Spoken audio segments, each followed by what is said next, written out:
Okay, so we'll proceed.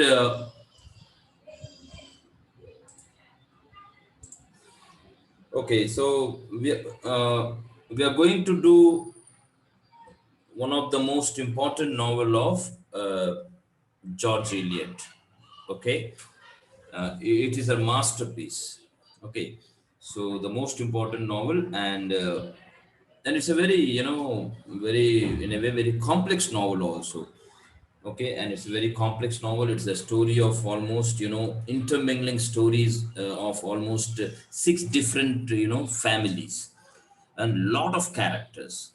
Okay, so I believe that if a person is able to understand this story, yeah, the Middlemarch novel, remembering even Virginia Woolf's line, she described like that, this is the only novel which is written for an adult. So if you're able to understand this, yeah, I mean the relationship and the plot outline, then all other linear narrative works and the novels which have very lesser number of characters, very easily you'll be able to understand. Okay, so yeah, before we enter into some some important things, right? So this novel was written in and published in 1874. Got it? And but the story of this novel is set between the years 1827 to 1832. Got it? uh, and two important events which we are reminded of.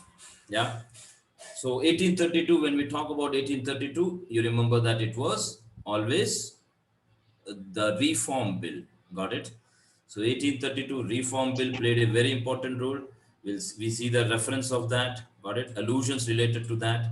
Okay, even we'll find characters, those who would be acting, those who would be what it is called, those who would be fighting elections. Okay, and invention of railway. Okay, a railway, another reference we find, that was the time, around it's 3 4 years. Okay, the railway has been invented, and the progress has been going on. Railway symbolizes the arrival of industrial revolution. Okay, and of course modern medicine, right, and many other aspect, right? So though novel written in 1874, it talks about the provincial life. Okay, the provincial life of rural England between 1827 to, the plot outline deals with that, 1827 to 1832. Okay, right? So before we get into the plot outline, the characters, different characters, and the relationship between these characters, yeah, let's look at some basic general information about this novel, right? So Middlemarch, the masterpiece of George Eliot, published in 1874, right? So don't forget. The subtitle of the novel is A Study of Provincial Life. Okay, so Middlemarch, A Study of Provincial Life, is a novel by George Eliot, the pen name of Mary Ann Evans, right? So that is the one thing. Don't forget about that.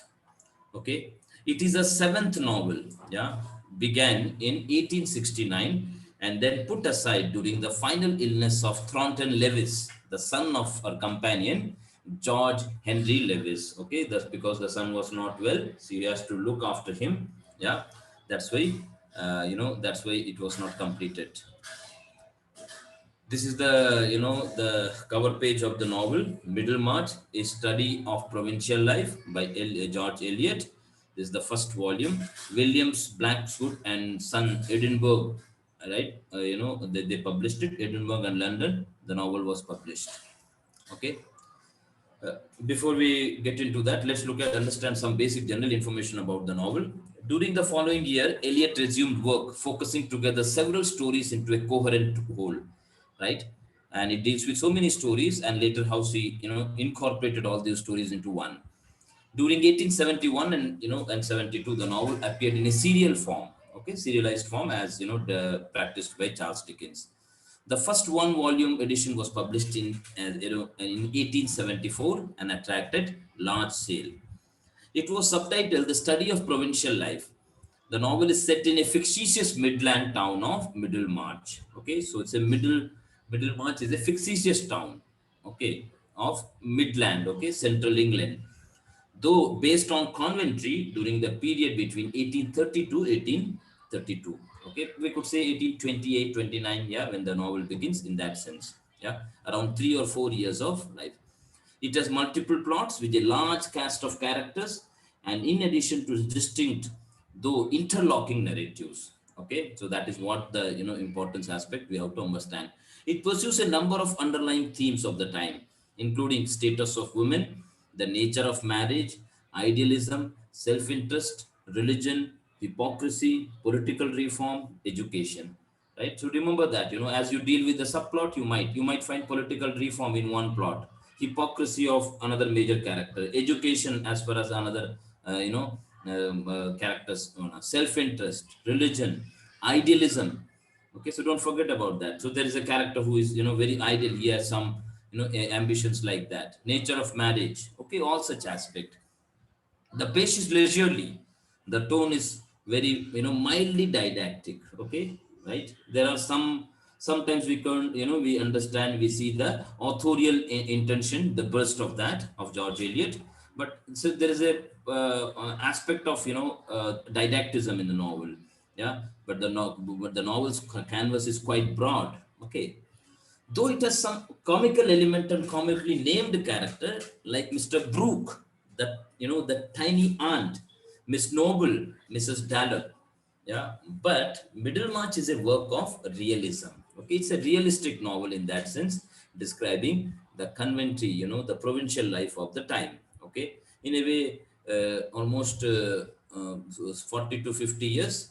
The setting of the novel is, earlier. Okay, through the voices and opinion of different characters, we become aware of the various issues of the time. The Great Reform Bill, yeah, the Reform Bill of 1832, the beginning of the railways, the death of King George IV, the succession of his brother Duke of Clarence, right, who became King, William IV, right. We learn something about everything in that sense, even medical science, okay, the development of modern medical science at the time. We also encounter the deeply reactionary mindset within the settled community facing the prospect of what to many is a unwelcome change, right? The change, how the changes have started, altering the, ecosystem or the landscape. Middlemarch has retained its popularity and status as one of the masterpieces of English fiction, though some reviewers have expressed dissatisfaction at the destiny recorded for Dorothya. Okay, the one of the main characters in the story, Dorothya. But it some say that still something is the way she was delineated at the end of the novel, right? That her destiny wasn't so satisfactory, right? We'll see to that what was that. In a separate century, Florence Nightingale and Kate Millett both remarked on the eventual subordination of Dorothy's own dreams, okay, and to those of her admirer, Ladislaw. Okay, we'll see to that who are these characters, right? What happens to them and why her dream of Dorothea, is subordinated to that of Ladislaw. Got it?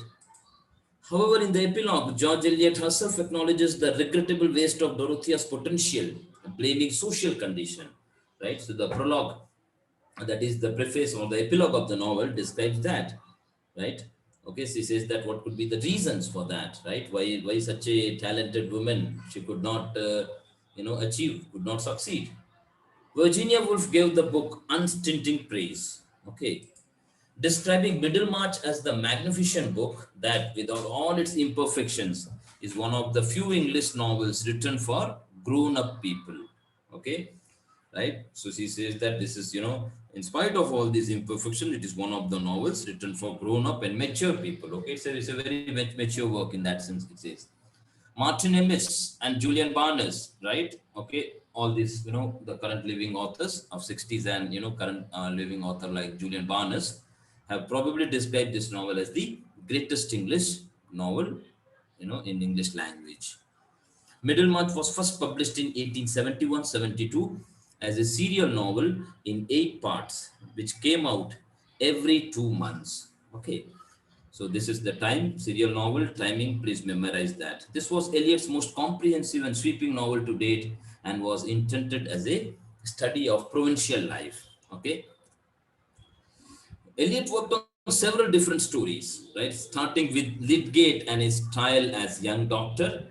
Then she worked on Dorothya's story, writing the first 10 chapters as they appeared in the finished book with only this character and her world in mind, right?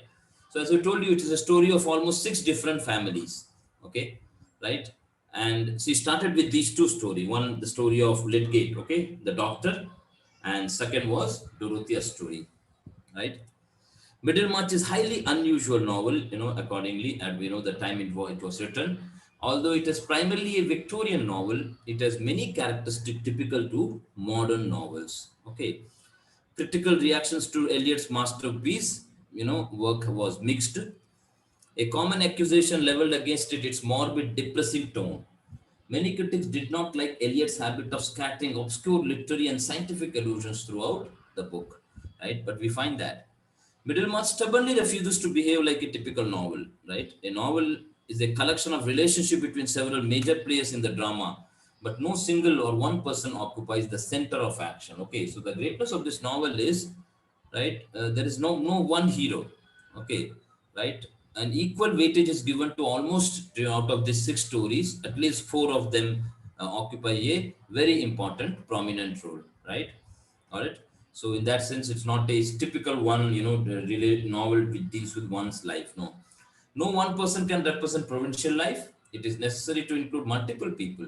Eliot's book is fairly experimental for its time, in form and content, particularly because she was a woman writer. Yeah. So let's look at the context. Context. Middlemarch is set in 1829-32, 40 years before it was written and published. Okay, so that is the context. The most important of these is 1832 Reform Act. Yeah. Other important events include Catholic Relief Act of 1829, which allowed Catholic to become members of Parliament. Okay, right? When they allowed that, yeah, you remember that glorious revolution they completely banned, right?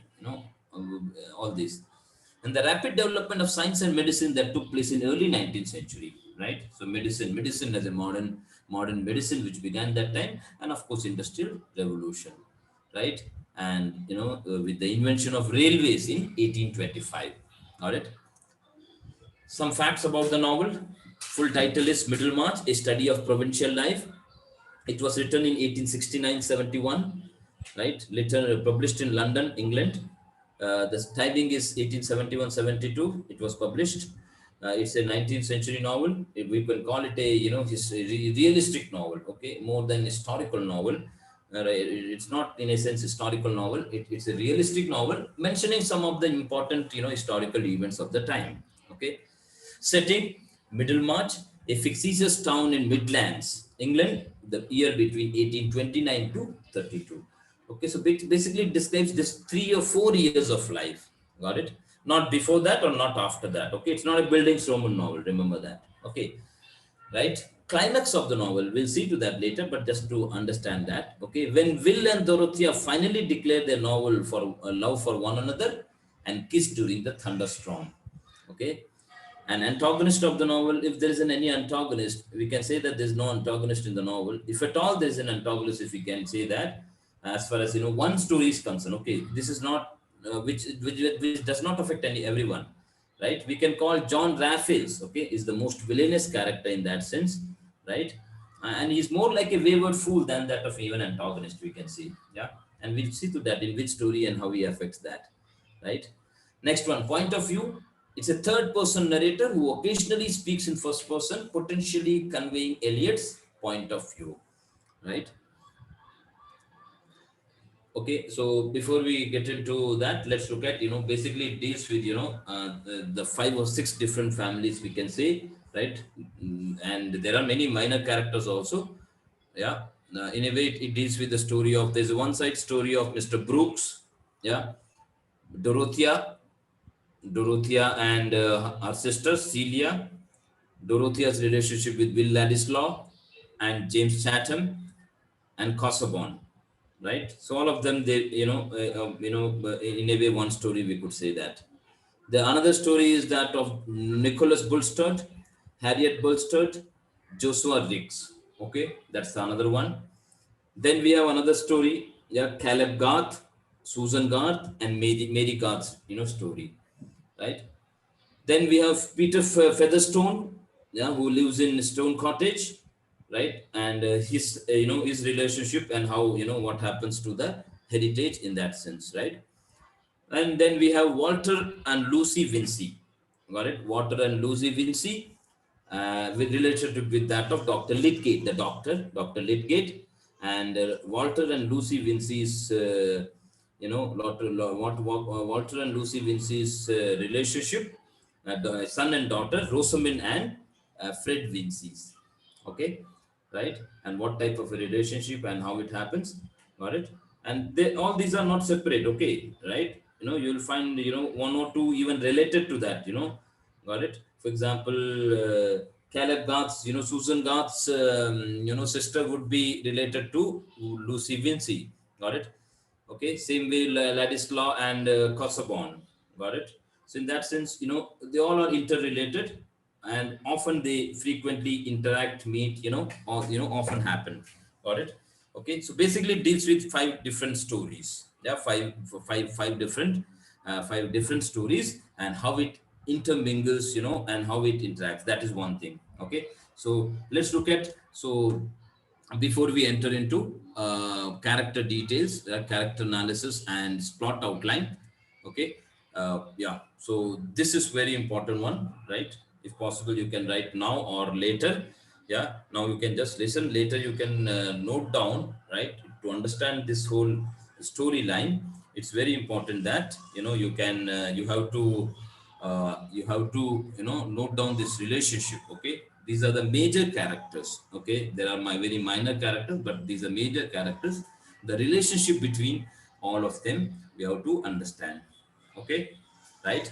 So if you are able to understand that, then you will be able to see that, and how the chronologically the story begins with that. Okay, right? We'll see through that, and I'll just tell you broad outline of that, leaving out some of those crux of the movement, right? Later when we look at the other slide, we'll see to that. Okay, that aspect, right?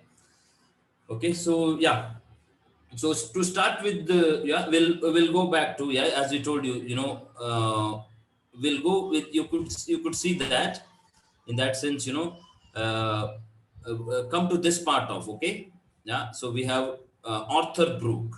Okay, within bracket it is the name of their, place is mentioned. Okay, that is the name of their mansion, okay, or their estate. Arthur Brook, Tipton Grange. Okay, Tipton Grange is the name of, is name of his estate. Okay, right? Yeah. So we have Arthur Brook, and Arthur Brook, uh, and too important. If at all we can call this as a major, novel, major heroine of the novel. Okay, we can say that Dorothya.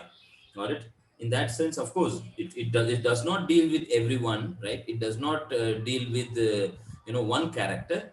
Okay, many characters are, they play a very important role. But if at all if we come and conclude, we could say that it is the story of Dorothea. Yeah, because in the preface to the novel, okay, in the prologue, or in the epilogue, preface to the novel, almost Jane, George Eliot compares, Dorothy's life with that of, with that of Saint Teresa. Okay, right? The Saint Teresa who sacrificed her life. Okay, so that is the relationship we makes, comparing her to that of Saint Teresa. We'll see to that what was the beginning and what was the preface later. Okay, so Dorothea and Celia are sisters. Okay, right? Please mute yourself. Dorothea and Celia are sisters, right?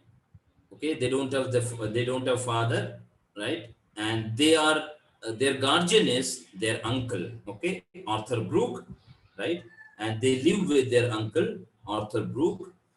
Okay, so that is the one, they live in a very large estate. Okay, very rich, and representing the so-called the landed gentries. Okay, Arthur Brook, Dorothea Brook, and Celia Brook.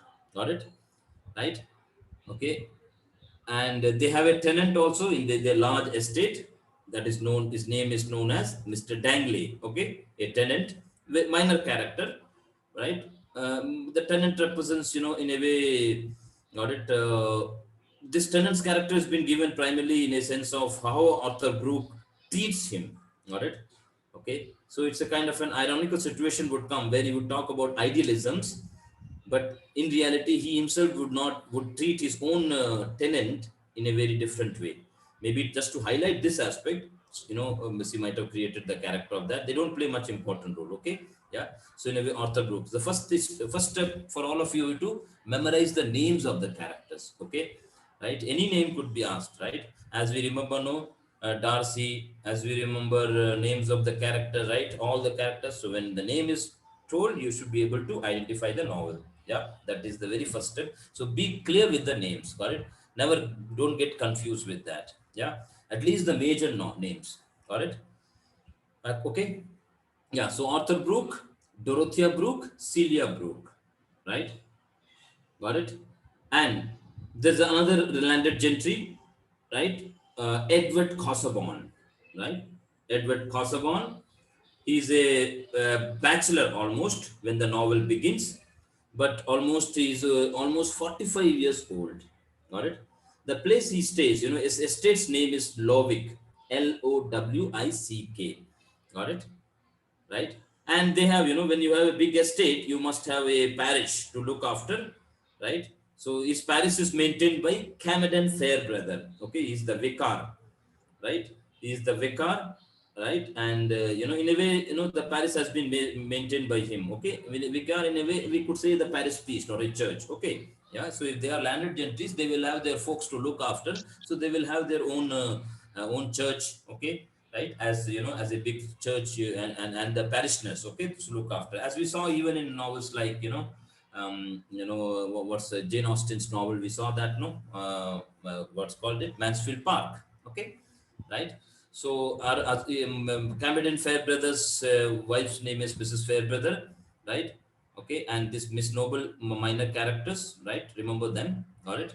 Okay, so this is one aspect. So remember that aspect. We will come back to that again, right? So another story is here. Okay, Nicolas Bolstadt. Nicolas Bolstadt is the banker in Middlemarch. Okay, his wife's name is Harriet Bolstadt. Okay, yeah, and right.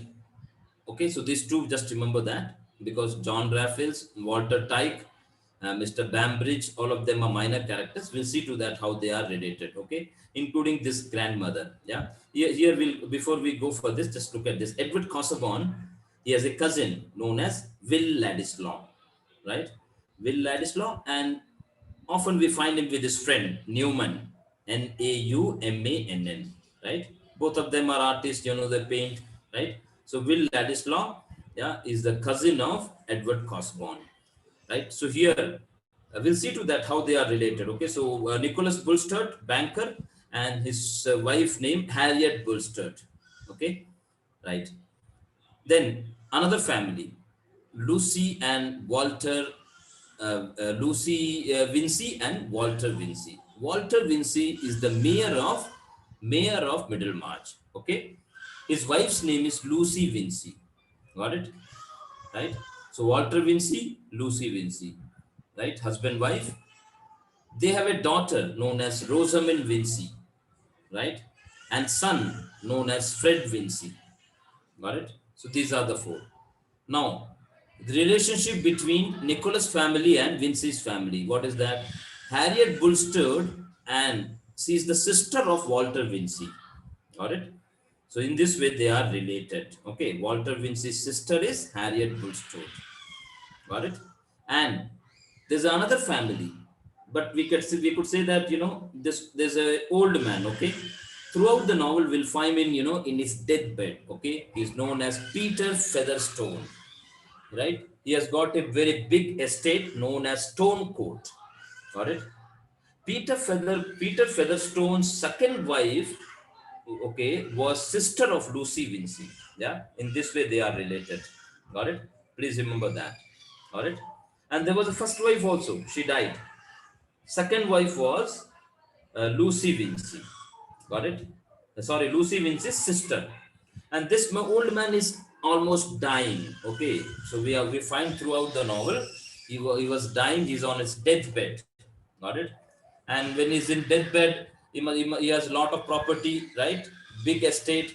So people must be, thronging and looking after him to get it, his money, right? His money and his estate and property. We'll see to that. Got it? Later we come to know another that, he had a illegitimate son known as Joshua Riggs. Okay, right? Minor character. We'll come back to that him later. Okay. So Peter Featherstone, Lucy Vincy, Walter Vincy. Okay, Walter Vincy's family, Fred Vincy and Rosamond Vincy. Got it? So this is the one, right? Next, another family. Another family is the family of Caleb Garth and Susan Garth. Okay, remember the name. And they have a daughter, Mary Garth, right? So Caleb Garth, Susan Garth, and they have a daughter known as Mary Garth, right? So you could see the relationship is that it seems that there is a love between Fred Vincy and Mary Garth, okay, right? And what type of love is there? Whether it was smooth and all, what are the difficulties? That's what we are going to see to that, right? Just to understand that. Right? So Caleb Garth, Susan Garth, and their daughter Mary Garth, right? Caleb Garth, in fact, if we say, if at all there is a one character, morally very upright character, please mute yourself. Who is there? Okay, can you hear me? Yes, sir. Yes, sir. Yeah, please, others, please mute yourself. Okay. So Caleb Garth and Susan Garth, right? So their daughter Mary Garth. So if we can say that, Caleb Garth is one of the man, very, very honest and sincere man in that sense. He's a businessman. Okay. And what is the business in a sense? You found, Nicolas Bolstadt. We found Arthur Brooks, Tipton Grange, Edward Casaubon's Lovick. Yeah, they have a big estate to maintain. Okay, right? Big estate mean, you could imagine, thousands of acres, big mansion. Yeah, you saw that even in novels like, Northanger Abbey, right? Imagine, the estate of Darcy, right? They have to maintain that. Okay, they need, it's like, as people today, they appoint so many security watchmen, the so-called what service, what is called that. So, okay, you could imagine that. Okay, the housekeeping, etc., right? Complete maintenance. In fact, this work is done by Caleb Garth. Okay, so looking after maintaining the parks, business, everything. Okay, because these people, they are landed gentries. Okay, they live a very very very luxurious life. Got it? Enough property, enough money is there. Okay, yeah, enjoying life, reading, doing all such. This is what we find in even Jane Austen's novel. Got it? Imagine, okay, such kind of character. Okay, imagine novels like middle novels like Emma, or that of Pride and Prejudice, or that of Mansfield Park. Okay, the same landed gentry. Got it? Okay, so Caleb Garth, Susan Garth, Mary Garth, right? Okay, there's another man. Okay, in fact, when the novel begins, he arrives from Paris. Okay, in fact, novel begins with that Tyrese Lipgate. Yeah, Tyrese Lipgate. He comes from Paris. He's a doctor. Okay, he's representing the modern doctor. Okay, the beginning of modern medical science. Okay, after that, the medieval, apothecary, and with the development of modern science. Okay, we have looked at the political social life, right? How slowly modern medicine has entered into, and from that today we have reached to this so-called modern medicine, right? So this is the beginning of the time. Okay, so Tyrese Lipgate, after completing his studies, he comes to Middlemarch. Okay, after completing in Paris, right? He comes there. He wants to establish a hospital here. Got it? So he arrives in Middlemarch, right? And we find his cousin also, minor characters like his uncle Sir Godwin, his cousin Captain Lipgate. Okay, and so this is the character, right? Okay, and invariably later they make friendship with Cameron Fairbrother. Invariably Fairweather representing the whole, the whole of Middlemarch, like a parish priest. Okay, so invariably Cameron Fairbrother would interact with many characters. Okay, and most of them they do. And invariably is a doctor. Then imagine, right? he would be visiting, looking after everyone, right? So we have Tyrese Lipgate seen with Edward, Dorothya, James Chatham, right? Nicolas Bolstadt, Fred Vincy, Mary Garth, right? Often you'll find, and of course, how he falls in love with Rosamond Vincy and marries, and what happens. That is also one aspect of that, right? Okay, right? So these are the characters, right? Yeah. So the first understand all these characters, right? Okay, yeah. So to start with, right? So these are the stories. These are the families. Okay, so we have one, two, three, almost six, right? If at all, even if we consider Edward Casaubon on Tyrese, it get as separate, right? So we have Peter Featherstone, Tyrese Lipgate, and Edward Casaubon. Beginning of the novel, almost single, right? This man is was dying, right, throughout the novel, right? And since he did not have anyone to look after, in fact, Caleb Garth's daughter, Mary Garth, looks after him. Okay, right? Okay, because in a way, you know that, right? So that's the reason that's the kind of a work she does that, right?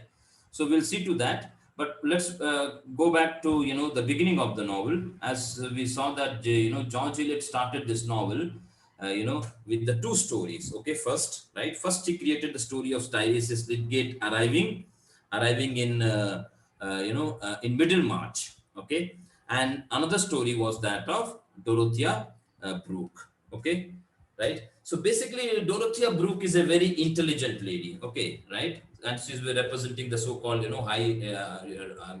so-called landed gentry, a very rich lady. Got it? And both of them are orphan. Okay, so Dorothea and Celia, right? And they are looked after by their unmarried, uncle, Mr. Brook. Okay, so he lives in Tipton Grange. Okay, right? Yeah. And and beginning of the novel we find that, okay, there is another character, Sir James Chatham. He's also a very rich man, right? A landed gentry. Okay, he's also a very rich one. He has got his own estate known as Freshit. Yeah. So with beginning of the novel we find that he starts moving. Actually he moves Dorothea. Got it? But Dorothea does not give much importance to him, right? Later he takes interest in Shelia, right? But Dorothea was quite impressed by the another man. Okay, he was also very rich man who is a owner of whose estate is known as Lovick. Okay, he's almost a bald man, right? Very educated man. He's a clergyman, in fact, we can say that. Okay, he's a reverend, right? He was a reverend, right? Maybe now he has started looking up doing research work. Yeah, right? So Dorothea was a very intelligent, very religious and intelligent woman, right? She was quite attracted to him. So there was a gap of almost 18 to 19 years, but still she, almost falls in love with him, in fact, got it? And more than that, this man, he was doing a research. Okay, his research was known as the keys to all mythologies. Okay, right? He was doing a research on keys to all mythologies, right?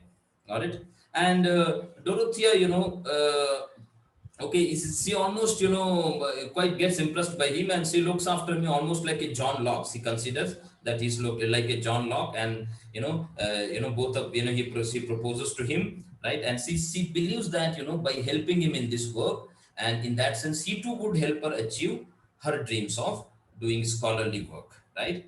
Okay, so that is all, that is what she imagines, right? As we proceed at the beginning of the novel, right? Okay, so and Mr. Casaubon, does not, it did not have a very good relationship with Mr. Chatham, right? Okay, right? And in fact, when Dorothea tells that, she's going to marry Edward Casaubon, right? It was a very kind of a shock for, the whole family, right? Okay, they were not able to understand, how she can marry, this man, right? Okay, who is almost 44, 45 years old, right? Okay, and anyway they propose, right? And almost they marry, right? Got it? Right? And yeah, so in that sense both of them they fall in love. In the same way, Celia also, James Chatham also falls in love with Celia Brook, right? Got it? Okay, so that's his, this is the story, she started with this, right? Uh, in between, we'll see to that what happens to their marriage, etc. We'll come back to that. Before that, we'll see to that. Tyrese Lipgate, okay? Tyrese Lipgate arrives, he is a young doctor. He arrives to Middlemarch, okay? And he brings his own technology, cutting edge, medical reform he wants to do and establish a new hospital, right?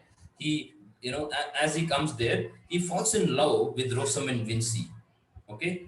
Rosamond Vincy, she's the most beautiful woman in the whole of Middlemarch, okay, right?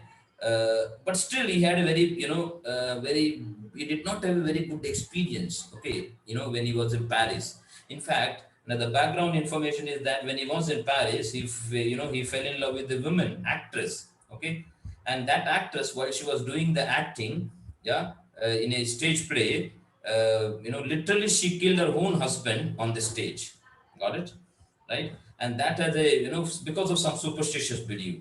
And that had a very profound effect on Tiresias Lipgate, right? And that's why he always wanted to be always scientific. So here also, he was very careful that he should not fall in love and, ruin his career. That's why he wanted to wait for 5 years and complete his medical, establishment of hospital, etc. Right? So how, whether it was possible for him to establish this hospital, and what happens, his relationship with the, Rosamond, right? Whether he's able to marry and whether they live, able to live peacefully, that's all about, right? Okay, yeah, that's about. So these are the two stories when she started, right? And here, if we come back to here, after the marriage, they go to Italy, right? As in a honeymoon. In honeymoon, at the time, Will Ladislaw, Edward Casaubon's, cousin was there, right? And they happened to meet them. Got it? We'll come back to that. Okay, what was the relationship? All other things, right? What was the reason for their, antagonistic attitude towards one another, right? And Will Ladislaw, get attracted to Dorothya, right? They felt, very pity for, this woman that, she fell in love with and married this man, right? When they get the opportunity, they in fact tell her that this whole research which he was doing, okay, it's a sham only, right? Because the so-called German work which he was studying, that Edward Casaubon, he did not even know German, German language, right? And Newman and Will Ladislaw tell her that, all the research which has happened in the last 30, 40 years, even Edward Casaubon is not able to understand. So he says that it just pretends to be do like that. Even before that, in fact, Dorothea, she would try to help him, okay, but he would discourage her, okay. So she was quite, dejected during this time, all right, even their honeymoon, right? But they would come back, right? They would come back, right? Later, what happens to Edward Casaubon, right? And what happens to the attraction between Will Ladislaw and Dorothea? We'll see to that, okay, right? Let's go back to another story. Yeah. So here, simultaneously, Nicolas Bolstadt. Now, Mr. Tirese Lipgate wants to establish hospital, right? And Nicolas Bolstadt was the man who is ready to help him establishing, hospital, right? Got it? And when they, do the election during that time, Tyrese Lipgate, almost, supports the candidate of Bolstadt, right? The banker, because he's the banker, he wants to spend money, and in that sense, he wants to do that. Got it? Tyrese, Nicolas Bolstadt, did not have a very good reputation in bank, as a banker in Middlemarch. Okay, he had a very shady past. We'll come back to that. What was that past? Got it? And he was an evangelist. Okay, right? Evangelist, were a sect of believers, in Christianity and Protestant religion around the time, right? They did not follow any rituals and any of these, such activities, right? Rituals and, also performances, but they simply believed that, following Jesus Christ's life and reading Bible was enough. Okay. So that was looked at with a suspicion in Middlemarch, right? And he was new to Nicholas, he was new to Middlemarch. Okay. Yeah. And they did not know more about him. So the communities of Middlemarch, very, very suspicious attitude towards Nicolas Bolstadt, right? And in what way related? Nicolas Bolstadt's wife, Harriet Bolstadt, is related to, the mayor of the town, Lucy Vincy and Walter Vincy, right? Lucy Vincy and Walter Vincy. Walter Vincy's daughter, Rosamond, she falls in love with Tirese Lipgate, Okay, she feels that this is the man who is going to be very rich, and using him, she can live a very luxurious life. Got it? Okay, and how they fall in love, right? And how she, make him almost, she makes him bankrupt. Okay, later she marries, she, forces him to change his house, and and live in a very, very comfortable and very, very, very exotic location in the, very important area, location in that, in Middlemarch, and she forces him to spend a lot of money on that. And in this whole process, he becomes almost, he gets into debt. Okay, by the end of the novel, and when he wanted, to get rid of this debt, he goes to Nicolas Bolstadt again. And in what sense Nicolas Bolstadt helps him? That is also the crux of the novel, right? And after, whether he was able to come out of that, and how he helps him in doing that, and what happens to them, that is the crux of the story. So Rosamond Vince's brother is Fred Vincy. He's an ideal man. Okay, he spends most of the time gambling, doing all such activities. Okay, he has a misbelief that his uncle, okay, Peter Featherstone, right, this old man who is going to die, he would inherit all his property to him. Yeah, so he is believing that he's going to get a big estate and lot of money. Yeah, and since he, he does not do any work, he drinks and does the gambling and all such activity. Got it? And he is sincerely loved by Mary Garth, right? Daughter of Caleb Garth and Susan Garth, right? Susan, and she's, she tries to change him. She asks him to go to university, complete the degree, right? And do some job, right? But she never wants him to become a clergyman. Okay. She had a hatred towards clergymen, right? And, she wanted always to do that and not to believe that, that he would get the property of Mr. Featherstone. And at the beginning, when we find him around the middle of the novel, Peter Featherstone is, the old man. He's looked after by Mary, Fred Vincy. Fred Vincy is, that is Mary Garth, right? Okay. And as the novel progresses, by the end, yeah, whether what happens to his money, got it?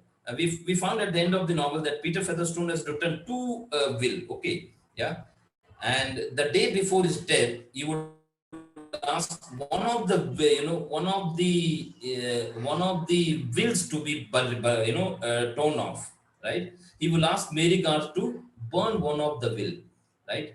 But since it was a night time, Mary Garth was a very, very honest and very upright woman. She never wanted to do that. She wanted him to wait for the whole night, right? Next morning, when everyone comes, she would tear off that, whichever the will he wanted. Okay. But unfortunately, the old man dies that night itself. Okay. So she was not able to tear that will, right? We are going to see that what happened then to his property, right? The will, which was the latest one, would be accepted, right? And what happened, whether the property of, whether the property of Mr. Featherstone goes to Fred Vincy or to all other relatives, or to his illegitimate son, Joshua Riggs, right? We'll see to that. Again, we'll come back, right? Okay, so right, so that is the another crux. We'll understand that. So here we'll see what happens here. Tyrese Lipgate is doctor, is medicine, how he gets rid of a debt, right? In the process, how Nicolas Bolstadt helps him. That's the another part. In the whole process of doing this, how Nicolas Bolstadt's own past comes to, shatter his own life. Okay, right? We'll see to that one business partner, the John Raffles, he would come back suddenly, right? And he would come and tell his past, right? His past with his first wife, okay, right? And that way, what happened, that is his relationship with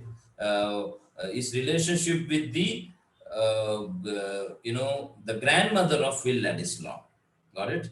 Okay. So what happened that, and how he was able to inherit all the property of, that is Will Ladislaw's grandmother. Okay. Or that is Will Ladislaw's mother. Okay. There's a name. Okay. Sarah, right? Sarah's mother in that sense. Got it? So how Raffles comes and breaks this secret, and in that sense, how he shatters the life and the image and the honor of Nicolas Bolstadt and Harriet Bolstadt. In that sense, what happens between, both of them, and how Nicolas Bolstadt, almost, loses all his respect and is forced to depart for Middlemarch at the end of the novel. And what was that past? We'll see to that. And here, Kosovo and Dorothya, their love, right? Their marriage almost has become, in a very, very crucial time. When they come back from the honeymoon, when they return, what happens, right? And whether they are able to live peacefully, right? Or that is one thing we are going to see. And here, Arthur Brook, right? Arthur Brook later, he would go for election, right? Representing that, the what we called the reform bill, right? And how he would fight in election, and what happens to that. That's another, another part. We'll see to that. Got it? And here, Will Ladislaw, whether he was able to get the money, yeah, in that sense, whether he was able to really develop the relationship with his mother, that is Sarah, and grandmother, right? And whether the relationship between Will Ladislaw and Edward Casaubon, finally, whether they reconcile or not. And finally, what happens to Dorothea, right? Whether we get the glimpses that she might fall in love with Will Ladislaw, right? But does she do that, right? But since already married to Edward Casaubon, right? Even if Edward Casaubon dies, okay, can she marry Will Ladislaw? And what happens to their story? We'll see to that. So we'll see to that one. Okay, so in that sense, the four stories. Okay, what happens to Fred Vincy and Mary Garth? What happens to Featherstone? What happens to Bolstadt? Right? Okay, what happens to Rosamond Vincy and Tyrese Lipgate? Okay, their personal life. Okay, and how he gets rid of his debt. How was he able to establish his hospital? Got it? And whether he gets help from even others. In fact, Dorothea too would help on. If okay, she would ask him to get £1,000. Yeah. So whether he gets the money and what happens to him at the end of the novel, right? So that is all the crux. We'll see to that. Okay, right? So there are minor characters. Please remember that, and must memorize the most important characters first. Okay, right?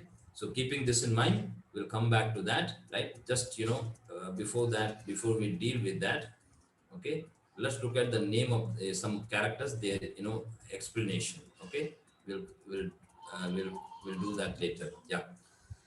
So character list: Dorothea Brook. Yeah, she is the oldest of two daughters raised by her bachelor uncle, Mr. Brook.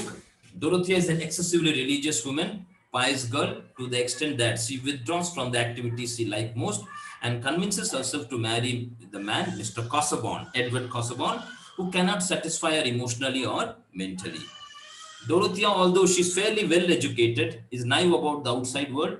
When a marriage disappoints her, she is forced to learn that she cannot make a life through other people and that she must fulfill the purpose of life through her own effort.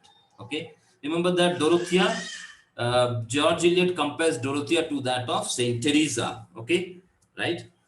Celia Brook, Dorothea's younger sister, the more calm and ordinary of the two. Although she makes no challenge to convention, Celia is sensible and very perceptive when it comes to people and Middlemarch world around. Very practical woman. She marries the kind and sensitive Mr. James Chatham, a much better match and made for better reasons than her sister's union. Okay, right? They don't have much role. Okay, Mr. Chatham and Celia and all that. In that sense, maybe if we think of that broad term, she has given those to compare Mr. Dorothy, that is Edward Casaubon and Dorothea's marriage. Ivanga marriage compare பண்றதுக்கு maybe kind of an foil. She has created those characters. Okay, Mr. Brook. Dorothea is Celia's, is an Dorothea and Celia's guardian and uncle, brother to their deceased father. Is a strong-willed man with a definite, though outdated ideas about what women should do and should not do. Mr. Brook means well, however, and has a few qualms about flying in the face of Middlemarch convention and politics if needs be. Right. Later he goes for as the reform bills come, he goes for politics. Okay. But very canvas itself, he faces a lot of problem. People beat him. Okay. They throw X on his face. Right. Because we see that, as a tenant, right? I told you at the beginning of the novel, as a tenant also, how he irritates those tenants. Got it? But here he talks about the reform. Got it? So that's the contrast, in his character. Edward Casaubon, Dorothea's middle-aged husband, a crusty old scholar with an inability to feel emotion or love. Okay. In a way, this man is, you could imagine, I hope you must have read Guide novel of R.K. Narayanan, right? There also there's a, the man, right? Okay, later, the hero falls in love with that girl, right? Same kind of a man, right? More interested in education, studies, research, right? Not at all loving his wife, even in your honeymoon. Okay, he slaves away on the project that is the keys to all mythologies, right? Don't forget the title. Okay, a work that's supposed to integrate his life's learning, yeah, and he has been doing that research. He pretends as if he's doing. Okay, however, Kosovo really has no intention of writing or finishing it and has lost his ability to live and his will to achieve in a musty pages of books. He is also a man prone to jealousy and insecurity, which places a great burden on his young wife, Dorothya. Arthur Brook. Brook is Dorothy's serious bachelor uncle. He's bumbling old man who can never stick to opinion, always wanting to please everyone. Right? Nicolas Bolstadt, right? The banker, okay? He's a wealthy Middlemarch banker. He's married to Walter Vincy's sister, okay? Mrs. Bolstadt. Bolstadt professed to be deeply religious evangelical Protestant, but he has a dark past. Yeah. He has his made fortune as a pawn broker selling stolen goods. Yeah. He married Will Ladislaw's grandmother after her first husband died. How he married her, what was the secret, what happened to the money, we'll see to that. Harriet Bolstadt. Harriet Bolstadt is Walter Vincy's sister. She is a kind, honest, and religious woman. No one in Middlemarch blames her for her husband's misdeed, okay, at the end of the novel.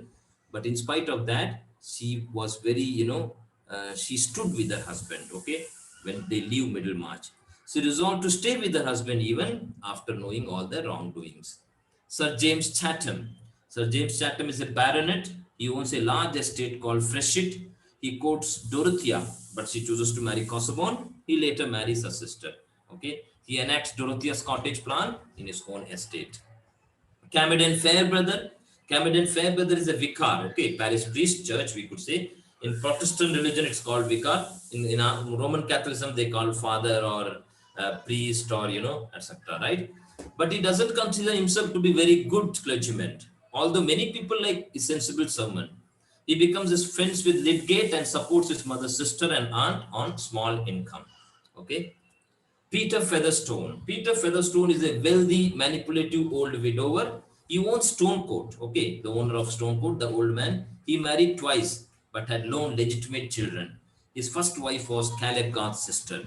His second wife was Lucy Vince's sister, right? So in this way, he is related. And that's why both the family throng on him, okay, to get all the property, right? As the old man is dying with so much of money, and we find scenes, where he would give money, right? Some like 10 rupees, 20 rupees only he would give. Okay. Even at the deathbed, very, very, very stingy man, right? I hope all of you must have seen people like that in real life. We had, I had a own ride. I knew a man. Okay. So I would always remember that, how, this man, Peter Feather, kind of an epitome, is an example of that man, right? So there are, people like that. Okay. Even in their deathbed, they would do that, right? They would not give any money. Caleb Garth. Caleb Garth is a poor businessman. He earns his living by managing the large estate. He co-signs a debt for Fred Vincy. When Fred is unable to pay, Garth's family suffers. Right? Garth's family, they knew that, they look after, they know that, okay, she loves him, but he would change his way. He would give up his gambling, etc., etc. But he never does that, right? But finally, how his daughter, that is, Mary Garth is able to change him. That's the story. Susan Garth is Caleb Garth's wife. She's a former school teacher. Mary Garth is the daughter of Caleb and Susan Garth. She loves Fred, but she refuses to marry him if he becomes a clergyman and fails to find a steady occupation. Will Ladislaw, right? Will Ladislaw is the grandson of Kosovo's disinherited son, dot aunt. Okay. And why was she disinherited? We'll see to that. Bolstadt. Bolstadt tries to give him money to atone for hiding his existence from his grandmother. Yeah. He refuses the money because, and what is that? How it happened, right? Why Bolstadt gives him money? We'll see to that, right? When we come to the plot. He refuses the money because he knows it came through thievery, right? He worships Dorothya. He doesn't care for money and loves everything that's beautiful. Okay. Tyrese Lipgate, right? Tyrese Lipgate, the doctor, okay? He is the orphan son of a military man. He chose the medical profession at young age and much to the chagrin of wealthy and titled relatives. He comes to Middlemarch hoping to test new methods of treatment, okay? Please remember that when the novel begins, when people get typhoid, diarrhea, we find that people would go for many, apothecary and many other, treatment. Okay. He was the first man brings modern medicine. Okay. That was the beginning of modern medicine. Remember that. He marries Rosamond Vincy, whose expensive habits get him into debt. John Raffles, minor character. John Raffles is an old business partner of Bulstrode. I told you, Bulstrode had a shady past. This man. Bulstrode bribed him to keep the existence of the daughter and grandchild of his first wife secret. He comes back to blackmail Bulstrode. He is Joshua Rick's, Featherstone's stepfather. Okay, right? He dies in Stone Cold because Bulstrode interferes with Lydgate's medical treatment, right? How he does the medical treatment, right? Why Lydgate comes there, right? And how Bulstrode uses Lydgate and how he kills him, that's also a crux we must know. Joshua Rick Featherstone is the, illegitimate son of Peter Featherstone. John Raffles is his stepfather. He inherits Stone Court, okay, right? I told you there were two wills, right? Okay, and finally, right? And since Mary Garth did not tear, tear off that will. Finally, the latest will was in which this old man has given all his property to his illegitimate son, right? That is Joshua Rick Featherstone. This man takes all the money, right? He sells everything, and later he goes to seashore to establish his own business, right? Right? He starts the business of money changer, right? Fred Vincy. Fred Vincy is the oldest son of Walter and Lucy Vincy. His father sends him to college because he wants to Fred to become a clergyman. But Fred doesn't want to work in church. He gets himself into debt by gambling. Right? Please remember that, I told you, many times, got it? The first oldest son, before the beginning of, 20th century, right? This whole, the whole feudalistic system, right? Before the laws were passed, right? Till 1880, right? The son, even for men, the eldest son would get all the property, heir, okay, right? The remaining sons, they have to look after, right, their own job. Either they go to military or become clergymen or, or any other activities, right? Yeah, that's the way it was. Almost for 600, 700 years, right? Only after in 20th century, the laws were passed where equal division of property would be given, okay, right? So here also, he does not want to become clergyman, and this clergyman, such kind of job, clergyman and army, navy, etc., we find in many novels. Okay, you'll find that in even in forthcoming works also, right? And he gets into debt by gambling and doing all other activities. Walter Vincy is the modestly well-off businessman in manufacturing. He's also the mayor of Middlemarch. Okay, don't forget, he is the father of Fred and Rosamond Vincy. Okay, Rosamond Vincy. Fred and Rosamond's expensive taste infuriate him. He refuses to lend Rosamond and Lydgate money to pay Lydgate's debt. He is Harriet Bulstrade's brother. Yeah, so in this way they are related. Lucy Vincy. Lucy Vincy is Walter Vincy's wife. She is the daughter of innkeeper, much to Rosamond's chagrin. She dotes on her son and doesn't want him to marry Garth. Right? She is the sister of Featherstone's second wife. Okay, right? We'll come back to that, right? Let's look at the plot. Okay, yeah. So some of these, the crux which I have left out. Now we'll try to find out what happens. Got it? Okay. Yes. So we'll start with that and how the story proceeds. Yeah. So plot outline. Dorothea and Celia are two my middle-aged sisters of marriageable age. Dorothea chooses Casaubon, a dried-up old scholar, for her husband, much to everyone's chagrin, dismay, right? Celia chooses Sir James Chatham, okay, a local nobleman who wanted to marry Dorothea before she turned him down, right? Celia and Brook, Dorothy's uncle, try to counsel against marrying him, though she will not listen. Dorothea likens him because he's an educated man. She wants to learn through the marriage, though the marriage was a total mistake, right? Even when they go to Italy, right, for honeymoon. Dorothea and Casaubon get married. Casaubon hopes to someday to comfort and serve him, and Dorothea wants to be used in his work, right? And we find throughout the novel, he would discourage her. Okay, even he would not allow her to read his work. Okay, the research work he was doing. They go to honeymoon in Rome, and there they meet Will Ladislaw, Casaubon's young cousin, whom Casaubon dislikes, right? Dorothea and Will become friends immediately. They love to talk to each other and seem to have a real connection, which Casaubon is very jealous of. Okay. The honeymoon turns out to be a disaster. Dorothea feels alone and unwanted as her husband devotes his full time in studies and none to her, right? And now neither he allows her to even, help him in his studies. Fred Vincy is an irresponsible young man who is used to, people providing all the money he needs, right? Let's go back to, how the novel, different, interchange of narratives, okay? Yeah, we'll see to that how it goes through. Fred Vincy, yeah, is a irresponsible young man who used to, people providing all the money he needs. He was unable to finish his college because he had no aptitude for it. And he has gambling debt against him, which he cannot pay because he has no job, right? He was believing that the old man would die and he would get all the money. He has Caleb Garth, an honest family man, co-sign for the debt. Okay, right? He makes Mary Garth to agree for that. Fred receives money from his uncle Featherstone, which no, he has to pay. Yeah, sometimes the old man, stingy man, would give him very less money, right? However, he wastes this money, and Cal and Garth, who have a little money, end up having to pay for it, right? Whatever the money. Fred is very sad since he believes that this will jeopardize his hopes for Mary, their oldest daughter. Okay, a young doctor named Lipgate moves to the town. He has a new methods in medicine, which makes some of the older, more established doctors his enemy. Right? Rosamond, the Vincy's vain daughter, takes him to immediately. She likes him because he has a good connection and is new to Middlemarch. Okay, Rosamond is a very practical woman. She wants to use him and climb and live a luxurious life. Okay, and that she does even till the end of the novel. Okay, he likes her but doesn't plan to marry. She believes he's all hers and will propose very shortly, right? He doesn't plan to marry. He wanted 5 years time because of his past. Okay, I've explained. No, his past in how he fell in love with the actress in France, Paris. That okay. Lipgate takes the controversial step of charging patient for his service. Okay, that was something new. Some people don't like this new way of doing things, but Lipgate is also able to cure some difficult cases. So his renown is mixed, right? So he was able to establish, that name. Lipgate is drawn towards Bolstadt, who is very influential, though not very liked in the town, right? So they wanted to establish a hospital, okay, known as New Model Hospital or something like that. Lipgate is also compelled to vote with the Bolstadt on certain issues, like who to serve as an hospital chaplain. He does this to please Bolstadt, though he does not please his conscience, right? And Bolstadt tells him that I am going to spend the money. Yeah, unless you support me, it's not possible. I won't invest. So Lipgate supports him.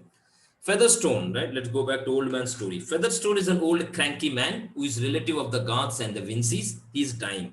His relative all come to visit, hoping that he will put them in his will, since he has tons of money and property. Fred has a special hope that he will get some money, being a close to old man as most people can be. Right? We find that, okay, often they visit. Featherstone relative turn up like droves when he's sick, all hoping to put him in his will and get some money. He ignores all of them and has Mary Garth, who is the housekeeper, either entertain them or have them go away. Right. So this man would almost, he would can't even speak. Okay. So he would most of the time he would do the sign language. Okay. Right. Later, at the end of the novel, he dies and leaves everything to his illegitimate son, right, Mr. Rigg, leaving Fred very disappointed. Okay. Dorothy's marriage continues to be a very unpleasant thing. The dynamics of their marriage does not change, though Kosovo grown more irritable, okay, when they come back from marriage, okay, from Italy. He expects her to devote all her time to making him feel better, soothing his insecurity, etc. However, he doesn't tell her what he wants to do, leaving her completely confused about everything. He doesn't expect that Dorothea should be a human being with her own opinion and ideas. Dorothea becomes less and less content in the marriage. Will Ladislaw moves to Middlemarch, much to Casaubon's displeasure, right? So Mr. Ladislaw, whom they saw in Paris, in Italy, they come back. Okay, he comes back. He has come to Middlemarch. Mr. Brook, Dorothea's uncle, has bought a newspaper, Pioneer, right? So now the changes have come, right? He bought a newspaper so that he could, again, the reform, the symptoms of reform bills, we could see that. So he appoints Will to work on the newspaper, the Pioneer, name of the newspaper. Will and Mr. Brook are politically progressive, which means that they are not well liked in the neighborhood. Mr. Brook decides to try and run for office, but is mocked in a great deal and give up. Will is very politically adept, though they should get into politics himself someday. Lipgate, though he has no intent of marrying, so on, proposes to Rosamond. She accepts and they are married. Okay. right? In fact, it's a kind of way we could say that, the way she forces him to fall in love and almost, through her physical charms, he almost manipulates. Okay. But when he came to Middlemarch, he did not have the plan, at least for 5 years. The couple are warned that they are not suited to each other. Rosamond has no sense of money and likes things that are too expensive. However, the two are married.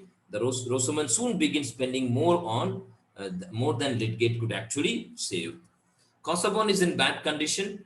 Lydgate says that he's an heart ailment and can kill him suddenly, right? So, in fact, he gets a chest pain. So Lydgate comes to his mansion and it tells him that you could die anytime. So be careful. Do all such activities. Kosovo asks Dorothya to promise to follow his wishes after he dies. She does not promise immediately, right? He tells her that you have to promise that after my death you must fulfill my wishes, right? And what was that, she was not able to tell. And even before that, that man dies. But before she can give him an answer, he's dead that night. She's a widowed now. There is a clause in Kosovo's will about Dorothea not marrying Will, or else she will forfeit her property. Okay.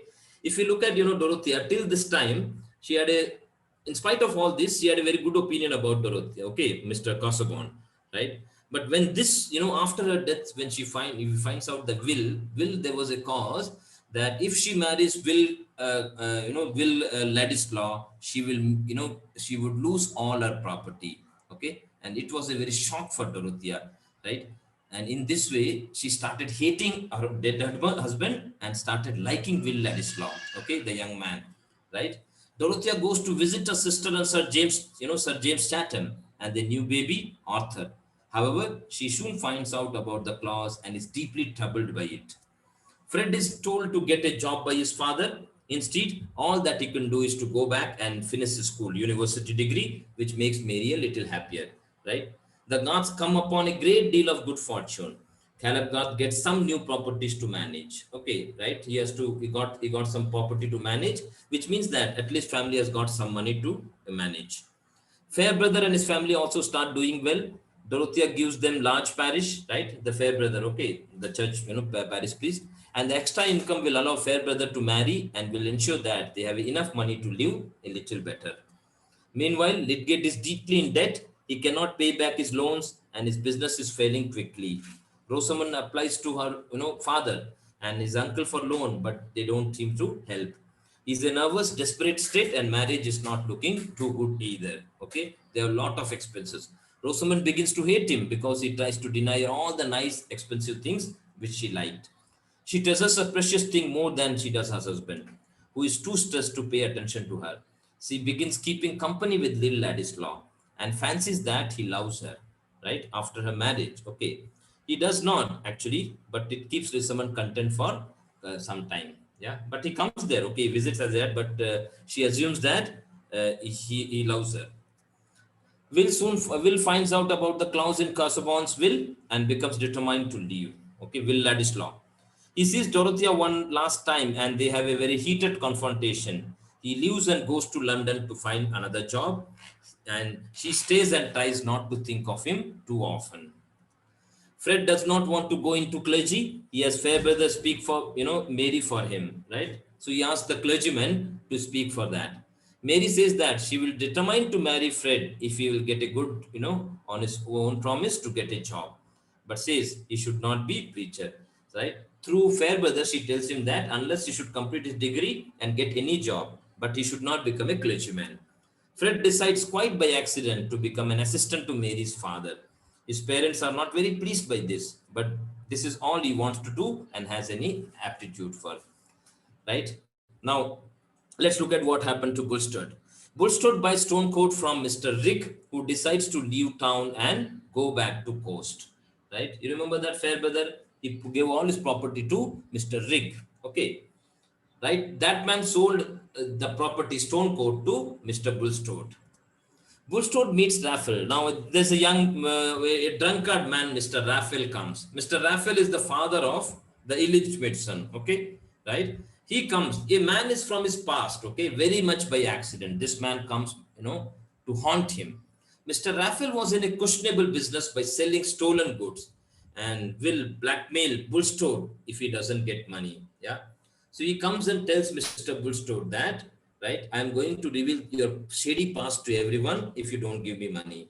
Raffles also get married, Rick's mother, but Rick wouldn't give him any money and told him to leave immediately, right? Got it? So in that sense, he did not have any money except to blackmail this man, Bulstadt. Rick comes again and again to haunt Bulstadt. Bulstadt pays him to leave, but Raphael comes back again, but is very ill, right? Raphael tells Mr. Garth about Bulstadt's past, right?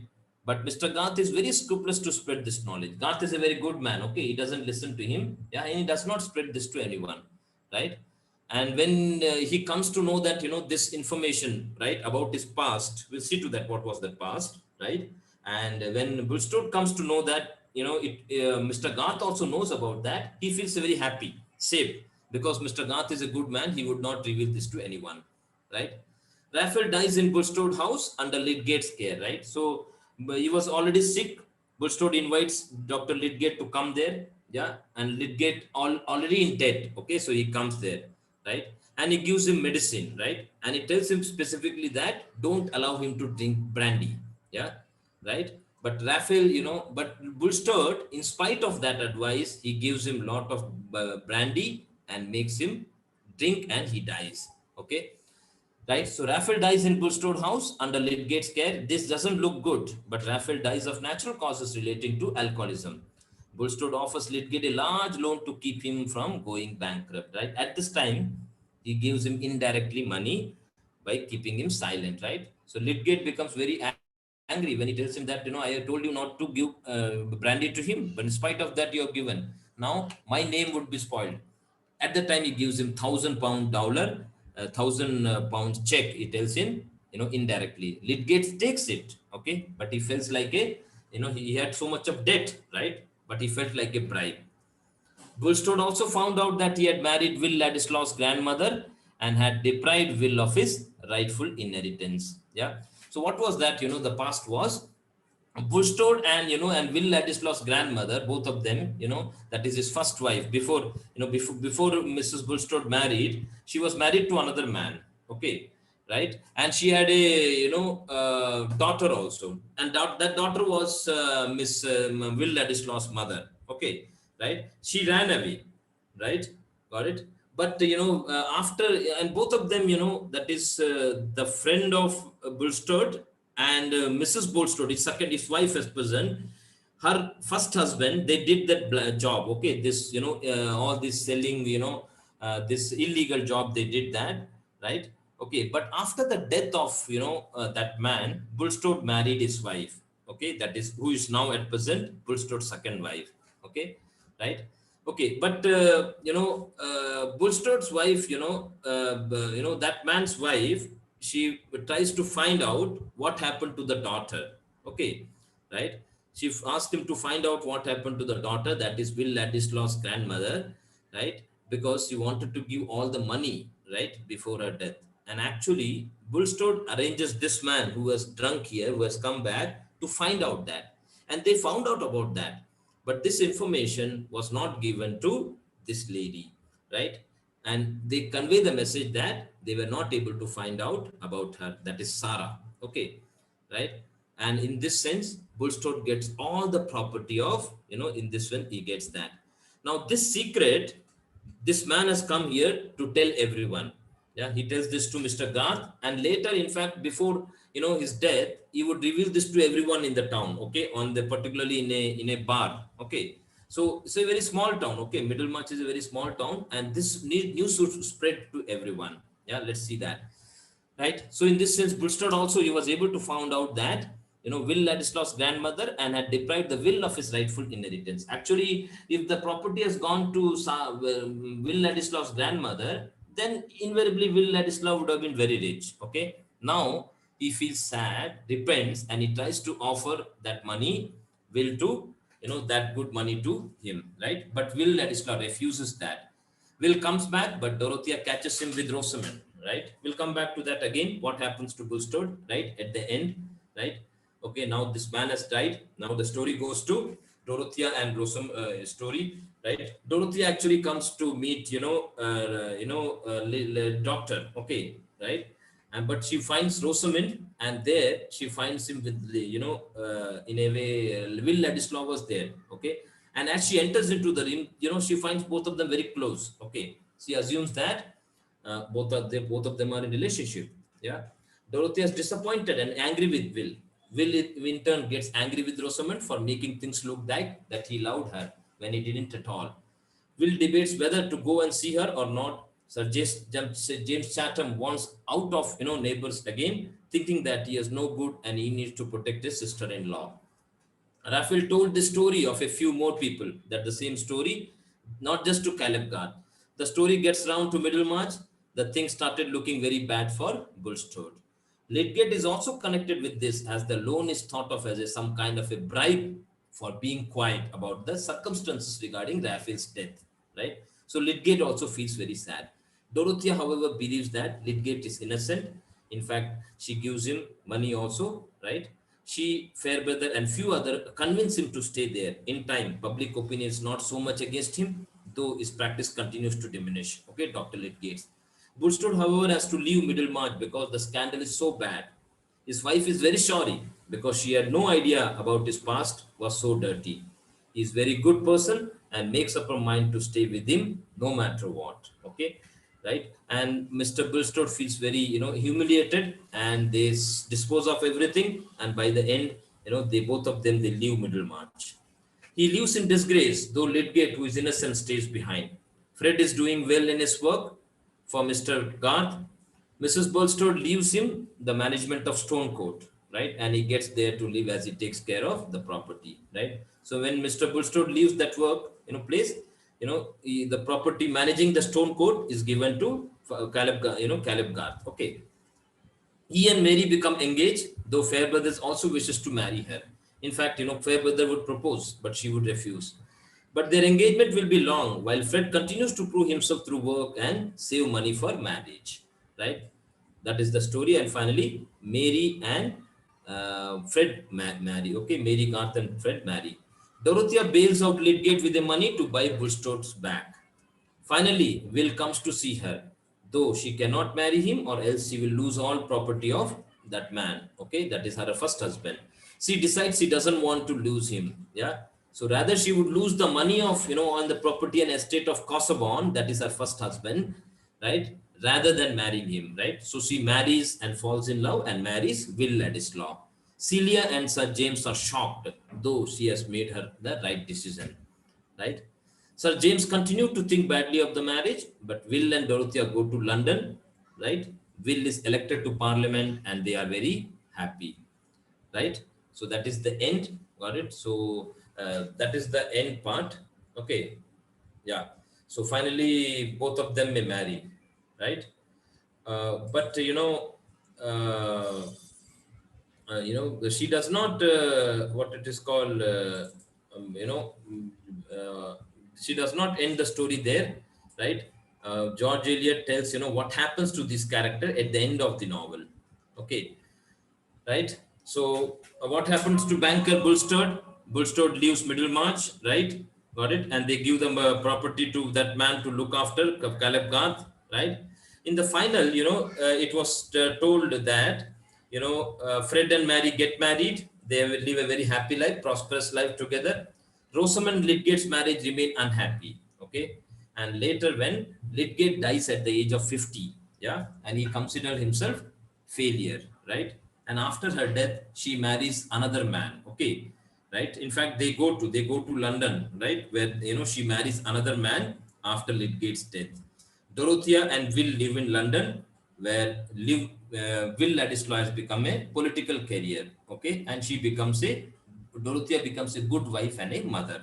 Got it? So in that sense, this is the conventional ending of the novel. We began in the beginning of the novel. We saw that how critics have criticized for Dorothea sacrificing her ambition to that of Will Ladislaw. Okay, right? And for that, in fact, novelist has given at the very beginning also the condition of women, right? in spite of having talent and knowledge and everything, how the social circumstances and others have stopped women from developing. Comparing her life, Dorothya's life, with that of Saint Teresa, right? So I'll just show you the introductory chapter. Okay, right? So this is the crux of the story, right? You can see that how these stories are interrelated, right? Definitely in one reading you will not be able to understand. Read again, make a chart, right? See to that what happens and how they are related. The first stage is finish all the names of the character, be thorough with the names of the characters, right? And how they are related. Okay, okay, yes, yes. Any doubts? You got any doubt? Any one part which you did not understand? It was clear, sir. Remember that Mr. So, Bolstadt. Yes. yeah, so just one question. The husband of Dorothea, if at all she gets married to Will, what's the clause saying that if she marries outside, then where does his money go then? His properties? That would be good. That is not given there. She would lose all the property. Maybe it might go to community or to the church, right? Or he was already a Okay. parish priest, right? So that was the condition, right? If she marries. So throughout the novel, we find that he was jealous. Okay, he was a young man. She was also closer to him, right? And even once or twice he would come to his mansion. He would refuse. Okay, he would not like him because the whole past of what happens to his grandmother, that is Will Ladislaw's grandmother was aunt of this man, okay, that is Kosovo's aunt, right? And who was she was married to the business companion of Bolstadt, okay. After the Bolstadt's death, right, Bolstadt married her, okay. Got it? When he married her, he came to know that she has a daughter, right? So that daughter ran away. Why she ran away? Because of when she knew that is Will Ladislaw's grandmother knew that this kind of a shady business they are dealing, right? Later, she asked him to find out, Mr. 1 minute, Mr. Mr. Bolstadt. And Bolstadt arranges a man to find out, this man, the drunken man. He even finds out, he tells him that where she is, yeah, right? Because before her death, she wanted to give all the property, whatever was for her. But this man does not tell. He bribes him, and they did not reveal that. And all the money which was supposed to, should have gone to Will Ladislaw's grandmother, okay, it goes to Mr. Bolstadt. This is the secret. This man comes back, okay. So in this way, this whole incident, Mr. Kosovo knew. That's why he hates him, okay, right? And because Will Ladislaw was a poor man, he did not have. He was a distant cousin, right? And this whole shady past was there. That's why he ill treats him. But when Dorothea becomes closer to him, he knew that, and he's going to die, and he knew that she might marry him. That's why he put that cause, okay, that she should not marry him. If she marries, she would lose all the property. So by the end of the novel, we find that she gives up the property and rather she marries him. Okay, right? Yes. Yeah. Got it. So in that, look at how there are narratives which has been given to justify the character. Okay. Yeah, meaning look at Mr. Rosamond's brother. He's a very lazy man, drinking, gambling, etc., etc. So he's believing that Mr. James Featherstone's money he would get. Okay. And James Featherstone's character has been created like that in that sense. If you analyze, to make him over dependent, okay, right? And that man, uh, we audience readers are made to keep in suspension, right? So we also believe that he would get that, but finally what happens? He gives all his money to illegitimate son, and that was a shock for Mr. Rosamond's brother, and he then only he changes, right? Because the belief that he would get the property, all the money, is lost. He loses all the hope. Okay. Yes. And just to make his contrast, okay, look at Dorothea and Kosovo's marriage is contrasted with that of Celia and James Chatham, right? All right.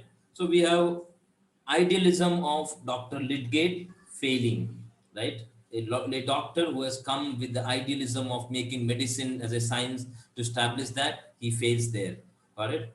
And a practical woman who is more interested in money than her husband's success, Miss Rosamond. Yeah, right. And how the relatives throng after Mr. James Featherstone to get money, that characteristics. Okay, the changes which are going to happen and how the landed gentry is not ready for change. That is Dorothya's uncle. Okay, that is Mr. Brook. Got it? As I told you, some of the common theme which it is, right? So we find everything. Okay, all such aspect has been criticized and depicted. Okay. Yeah, so as I told you, right, so yeah, so basically, the novel has got themes like, deals with the issues of women and gender. It's a provincial, dealing with the, realistic novel dealing with the provincial life of, rural England, at the backdrop of all these changes, particularly electoral changes, okay, political and electoral changes, and industrial revolution, okay, right, and the changes, what are the changes happening, okay. It talks about the ambition, disappointment, community and class, progress and reform, okay, reform in medicine, reform in electoral process, right, okay, and women and gender, right, that women's issue, yeah, how she was thwarted, got it, okay. Even the Kosovo's example of how, he does not want her to, one, he himself, is unable to accept his hypocrisy, and the second is he does not want Dorothea to succeed, okay, right, money and greed, yeah, you can see that how the for the sake of money and greed, bolstered representation of that, and the relatives of Mr. James Featherstone, they throng on him, right, so all such themes have been discussed here, okay, right. So you can go through again. So novel, yeah, right. Before we finish, just I want to show you. Look at the first chapter. Okay, right. Uh, yeah.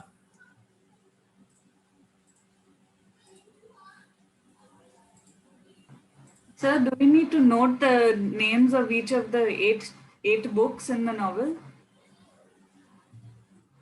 Which all you must know the names of the characters, right? No, it says the novel is broken up into 8 books. Is No, it? no, that is not necessary. Okay. Okay, that is not necessary. But overall plot line is very important. Major characters, minor, right? But they won't ask you very minor character, but definitely major character. Can you see that this is the prelude? Okay, right? This is the way the novel. You can. She talks about the story of Saint Teresa, right? Saint Teresa of Avila. Okay, from the Spanish town, right? Look at, there is a passionate ideal nature demanded an epic life. What were many volumed romances of chivalry and social conquest of a brilliant girl to her? So by giving that Spanish woman who has lived 300 years ago was certainly not the last of kind. So in a way, she was not the last of kind. There are many Teresas, like here the story of Dorothea. Got it? So coming, if you conclude that, how this epilogue, preface of the novel, right, the prelude describes about that, we could say that Dorothea is the main character, is the novel, heroine of the novel. But as far as the importance is given to all the characters, okay, not just Dorothea or Celia or Bulstad, even Rosamond, right, or Caleb Garth story. Each stories, have been given equal weightage, right? Okay, so at the beginning of the novel, how she compares Dorothea's life with that of the saint. Yeah, this is the chapter one, Miss Brooks, right? Got it. So the very first chapter, it's a description about, as far as novel is concerned, the first chapter deals with Mr. Brooks. Okay, that is, Dorothea and Celia's story, right? But actually, she wrote the story of Tyrese Lipgate first. Okay, but in a subsequent chapter only he would arrive. But first she wrote that story, then she wrote this story. But when it was published, Dorothea and Celia and Kosovo's story appears first, right? So this is the look at the story, how the chapter one begins. Miss Brook had a kind of a beauty which seems to throw into relief by poor dress. Her hand and wrist were so finely formed that she could see her sleeves not less bare of style than those of which the Blessed Virgin appeared to Italian painters, and her profile as well as her stature and bearing seems to gain the more dignity from a plain garment, which is by the side of provincial fashion gave her the impressives of fine quotation from the Bible, or from one of our elder poets in a paragraph of today's newspaper. Yeah, so that's the way description of Miss Dorothea is described. That's the way the story begins, right? Okay, so that is the plot. So you can go through again, note down all these, right? And other general information about novel, when it was published, year, right? Characters, themes, okay? The subtitle, right? Got it? So that's about that. Make a flow chart, okay? Make a chart, then only it will be possible for you to understand and see to that how the relationship are, right? So that is the Middlemarch by Jane by George Eliot. Okay, okay then.